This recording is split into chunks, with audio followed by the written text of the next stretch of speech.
નમસ્કાર વિદ્યાર્થી મિત્રો, આપ સર્વેનું યુટ્યુબ ચેનલ એજ્યુકેશન વિથ મિતેશમાં આપનું હાર્દિક સ્વાગત છે.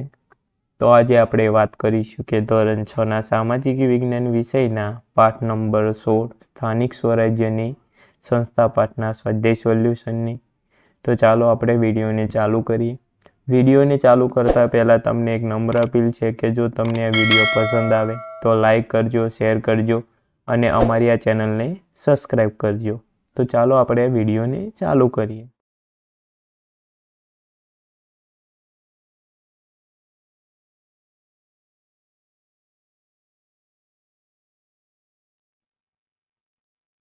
પ્રશ્ન નંબર 1 કે ખાલી જગ્યાઓ પૂરો. તો પ્રથમ પ્રશ્ન છે કે આપણે પંચાયતી રાજ્યનું ખાલી જગ્યા સ્તરનું માળખું સ્વીકારેલ છે. તો તેનો સાચો જવાબ આવશે 3. આપણે પંચાયતી રાજ્યનું 3 સ્તરનું માળખું સ્વીકારેલ છે. બીજો પ્રશ્ન છે કે ગ્રામ પંચાયતનો વહીવટ કરવા સરકાર તરફથી ખાલી જગ્યાની નિમણૂક કરવામાં આવે છે. તો ગ્રામ પંચાયતનો વહીવટ કરવા માટે તલાટી કમ મંત્રીની નિમણૂક કરવામાં આવે છે. બીજું છે કે તાલુકાના વહીવટી વડાને ખાલી જગ્યા કહે છે. તો તેનો સાચો જવાબ આવશે તાલુકા વિકાસ અધિકારી એટલે કે TDO. ચોથું છે કે સ્થાનિક સ્વરાજ્યનું ત્રીજું સ્તર ખાલી જગ્યા પંચાયત છે.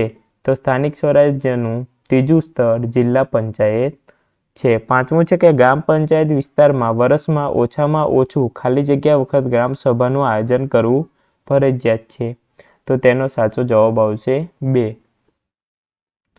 પ્રશ્ન નંબર 2 કે ટૂંકમાં ઉત્તર લખો. તો પ્રથમ પ્રશ્ન છે કે મામલતદાર કઈ કક્ષાના વહીવટી અધિકારી છે. તો સાચો જવાબ આવશે કે મામલતદાર તાલુકા કક્ષાના વહીવટી અધિકારી છે. બીજું છે કે જિલ્લાના વહીવટી અધિકારી કોણ હોય છે. તો જિલ્લાના વહીવટી અધિકારી તરીકે કલેક્ટર હોય છે.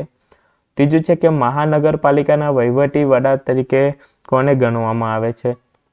તો મ્યુનિસિપલ કમિશનરને મહાનગરપાલિકાના વહીવટી વડા તરીકે ગણવામાં આવે છે. ચોથું છે કે મહાનગરપાલિકામાં કેટલા ટકા મહિલા અનામત સભ્યો હોય છે. તો તેનો સાચો જવાબ આવશે કે મહાનગરપાલિકામાં 50% મહિલા અનામત સભ્યો હોય છે. પાંચમો પ્રશ્ન છે કે મેયર પોતાના હોદ્દા પર કેટલી મુદત માટે રહી શકે છે. તો મેયર પોતાના હોદ્દા પર 2.5 વર્ષ માટે રહી શકે છે.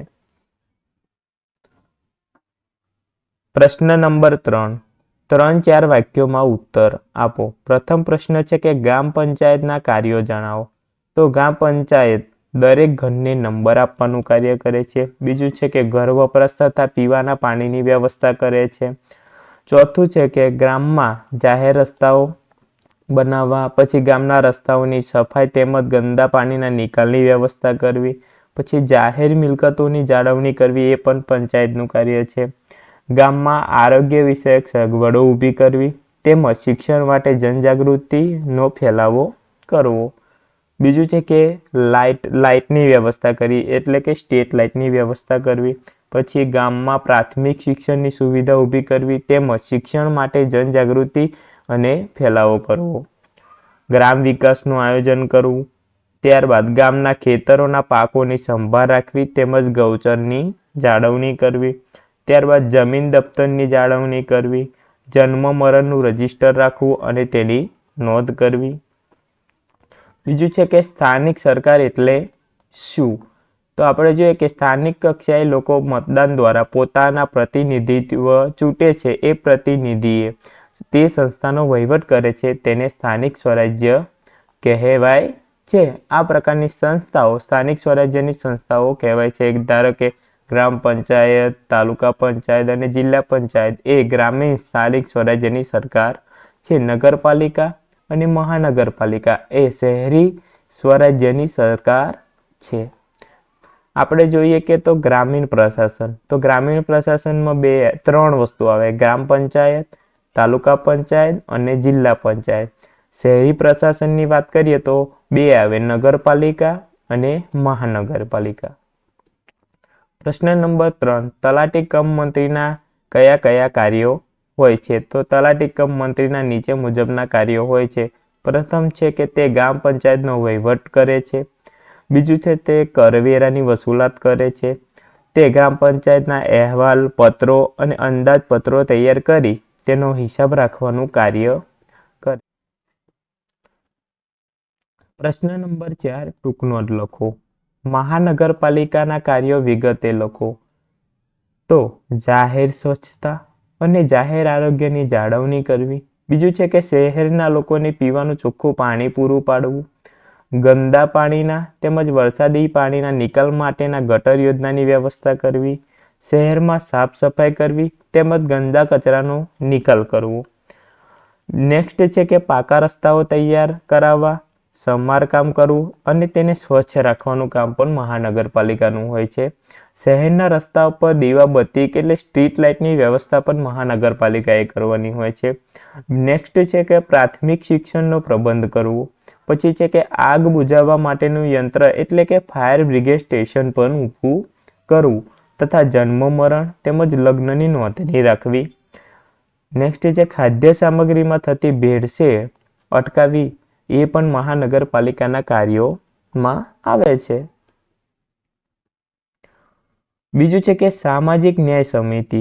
તો તેનો સાચો જવાબ આવશે કે ત્રણેય પંચાયતોના સમાજના નબળા વર્ગોને શિક્ષણ, સ્વાસ્થ્ય તેમજ સામાજિક અને આર્થિક સગવડો મળે એવી યોજનાઓ બનાવવા અને તેનો અમલ કરવા ગ્રામ પંચાયત, તાલુકા પંચાયત અને જિલ્લા કક્ષાએ સામાજિક ન્યાય સમિતિની રચના કરવામાં આવે છે. આ સમિતિમાં 5 સભ્યો હોય છે.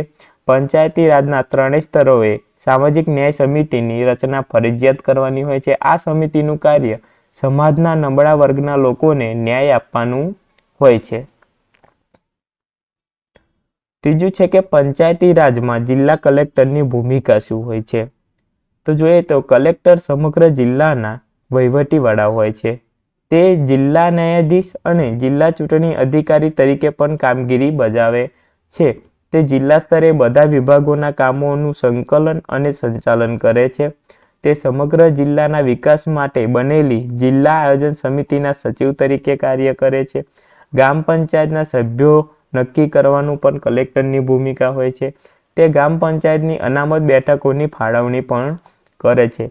અનુસૂચિત જાતિ, અનુસૂચિત જનજાતિ, સામાજિક શૈક્ષણિક પછાત વર્ગના લોકો તથા મહિલાઓ માટે સરપંચનો હોદ્દો અનામત રાખવાનો નિર્ણય પણ કલેક્ટર કરે છે. ખરેખર પંચાયતી રાજમાં જિલ્લા કલેક્ટરની ભૂમિકા ખૂબ જ મહત્વની હોય છે. થેન્ક યુ વિદ્યાર્થી મિત્રો. જો તમને આ વિડીયો પસંદ આવ્યો હોય તો લાઈક કરજો, શેર કરજો અને અમારી આ ચેનલને સબસ્ક્રાઈબ કરજો. જય હિન્દ.